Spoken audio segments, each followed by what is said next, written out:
La práctica deportiva lleva algunos riesgos en su desarrollo cuando no se tiene el cuidado necesario ni la preparación adecuada para realizar un trabajo intenso.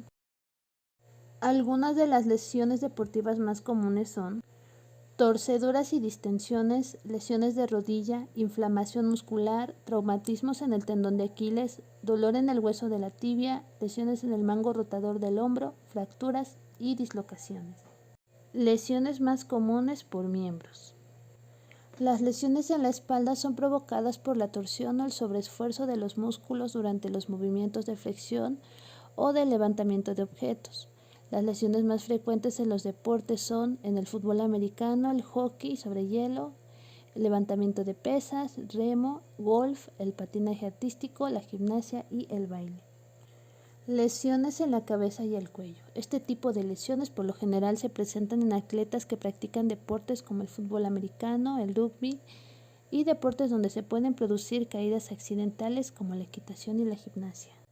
Frecuentemente se trata de lesiones como fracturas, conmociones cerebrales y contusiones.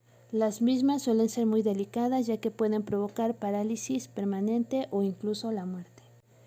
En pies y tobillos son especialmente susceptibles a las lesiones en los deportes donde se corre mucho. Otro motivo de estas lesiones puede ser un calzado inadecuado, sobre todo en aquellas personas que tienen pies planos, empeines altos u otros problemas en la morfología de sus pies. El esguince agudo de tobillo es de las lesiones más comunes y representa entre el 10 y el 30% de todos los traumatismos al practicar deporte. Existen dos tipos de lesiones por esguince. Primer tipo, esguince por inversión, que puede afectar uno o los 3 ligamentos laterales del tobillo mismos, que son encargados de brindar el soporte y apoyo a los movimientos de articulación del tobillo. Una lesión de estos ligamentos se presenta gradualmente en 3 etapas. El primero es lesionarse el astragaloperoneo anterior. Si el movimiento y la presión continúan, el calcáneo peroneo anterior es el siguiente en lesionarse. Y por último, en los esguinces graves se desgarra el ligamento astragaloperoneo posterior. Esguince por aversión. Es la lesión más grave que se puede presentar en el tobillo, ya que el movimiento de aversión exige un movimiento más complejo para la práctica deportiva. El total de lesiones por este tipo de esguince presenta el 15%, siendo esta más grave que las lesiones de inversión, puesto que se acompañan de una tasa más elevada de fracturas con alteración de la anatomía del tobillo. Las lesiones en manos o muñecas son muy frecuentes en la cross y el hockey, así como en gimnasia, el hockey sobre hierba, el remo, el baloncesto, que implican el uso repetido de estas partes del cuerpo. Tratamientos. Es de gran importancia resaltar que en todos los casos, para poder reintegrarse al entrenamiento, es necesaria la intervención de la readaptación tras la aprobación terapéutica y médica de ser necesaria. Tratamiento de fracturas. Inmovilización con férula.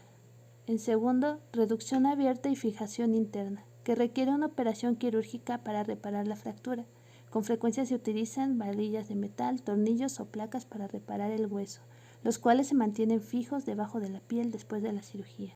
Recomendado en los casos de fracturas complicadas que no se pueden desalinear, reducir con una férula o cuando el uso prolongado de una férula no es recomendable. De tercer método tenemos reducción abierta y fijación externa, que requiere una operación quirúrgica para reparar la fractura y la colocación de un aparato para la fijación externa del miembro fracturado. Este aparato es un marco externo que sostiene el hueso y lo mantiene en la posición correcta hasta que se consolida. Por lo general, esta técnica se aplica en las fracturas complejas que no pueden repararse por medio de la reducción abierta y la fijación interna. Dislocaciones. En primer lugar tenemos la reducción, que consiste en maniobras suaves para ayudar a que los huesos vuelvan a su posición. Después, es posible inmovilizar la articulación con una férula o un cabestrillo por varias semanas. El tiempo de portación dependerá de la articulación en cuestión y de la extensión del daño a los nervios, a los vasos sanguíneos y a los tejidos de soporte. En caso de que el médico no pueda mover los huesos dislocados a su posición correcta, o si se dañaron los vasos sanguíneos, nervios o ligamentos cercanos, la cirugía puede ser necesaria.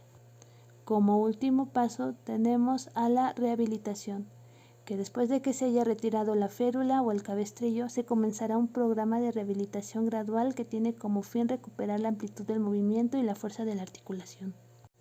En torceduras y distensiones es importante controlar el dolor y la inflamación. También es importante aliviar de cargas la zona afectada por la lesión. El protocolo que se sigue es 1. Reposo. 2. Aplicar hielo o similar. 3. Realizar un vendaje compresivo de la zona dañada. 4. Elevar la parte del cuerpo afectado para favorecer el drenaje edematoso.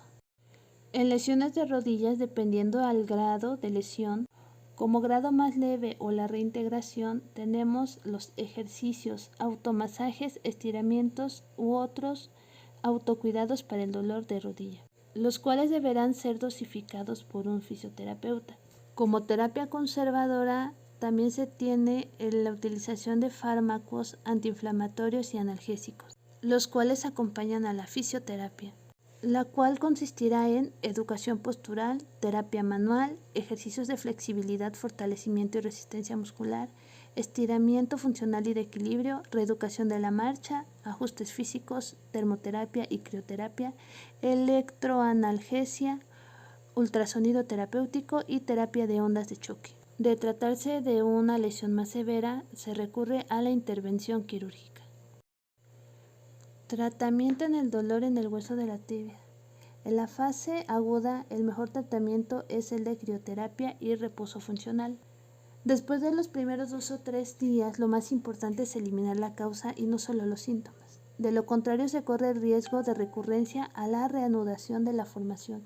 En este momento se tiene que empezar a buscar la causa y valorar si hay un pie en pronación o si el paciente tiene una marcada atrofia de los músculos sóleo tibial posterior, o si fue por correr sobre suelo duro o por un pendiente.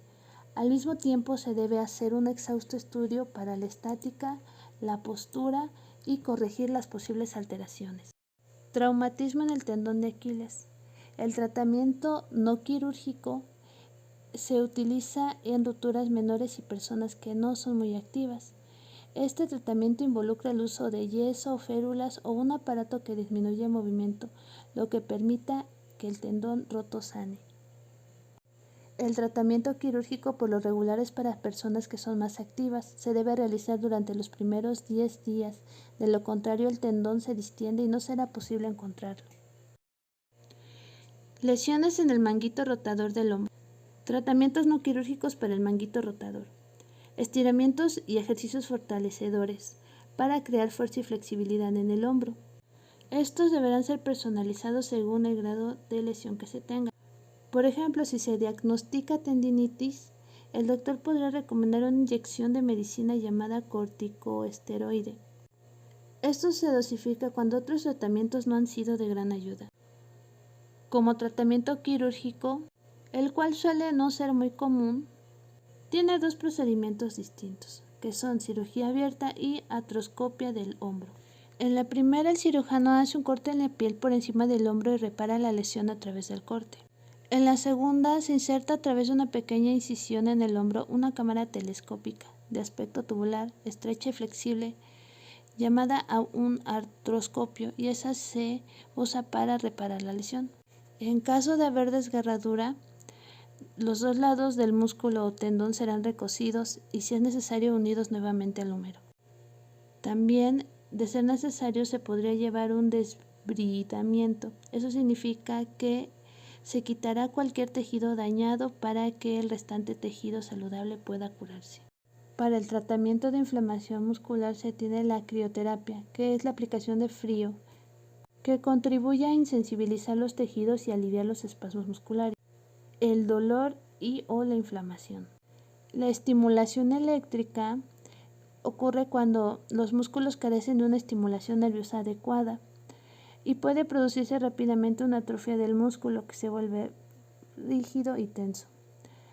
La estimulación eléctrica mediante electrodos situados sobre la piel provoca la contracción muscular proporcionando así un tipo de ejercicio que evita la atrofia muscular y la espasticidad. La tracción. Generalmente se combina con otro tipo de tratamiento fisioterapéutico que incluye ejercicios y estiramientos. El fisioterapeuta debe indicar qué tipo de dispositivo es el más adecuado y determinar el peso que hay que usar en cada. Los masajes alivian el dolor y reducen la hinchazón y contribuyen a aflojar la tirantez del tejido. Contractura. Solo los terapeutas profesionales deben utilizar los masajes para tratar una lesión. La acupuntura consiste en la inserción de agujas muy finas en la piel en lugares específicos del cuerpo que suelen estar alejados del punto de dolor. Y aquí finalizamos con el tema. Por su atención, muchas gracias.